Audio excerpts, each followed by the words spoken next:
আমাদের শ্রমিকের সন্তানেরা তাদের জীবনমান এত নিম্নমানের হয়ে পড়ে যে তারা আর লেখাপড়ার সুযোগ পায় না, নিজেকে প্রতিষ্ঠিত করার সুযোগ পায় না। শ্রমিকের সন্তান হিসেবে কোনো রকম বোঝাপড়া তৈরি হওয়ার পরেই তাদেরকেও শ্রমিকের কাজ করতে হয়, তাদেরকেও শ্রমের সঙ্গে যুক্ত হতে হয়। শ্রমিক বংশানুক্রমিকভাবে তাদেরকে শ্রমের ঘানিটাদেরকে টানতে হয়, সেখানে কোনো রূপান্তর আর সম্ভব হয়ে ওঠে না।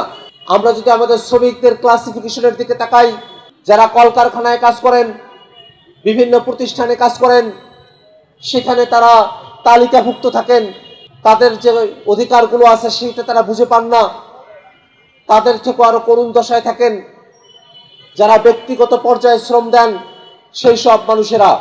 ধরুন যারা রিক্সা চালক আছেন, হকার আছেন, অথবা শ্রমের অন্য কোনো সেক্টরে আছেন, সেই মানুষগুলো কিন্তু তাদের অধিকারগুলো কোনোভাবেই বুঝে পাওয়ার মতো কোনো প্রাতিষ্ঠানিক আওতায় তারা আসেন না।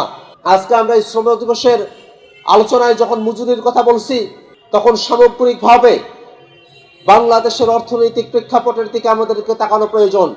গতকাল আমাদের অর্থমন্ত্রী সংসদে বাংলাদেশের অর্থনৈতিক ব্যবস্থার উপরে যে বক্তব্য দিয়েছেন, তাতে করে জাতি হিসেবে আমাদের ভীত সন্ত্রস্ত হওয়ার মতো পরিবেশ তৈরি হয়েছে।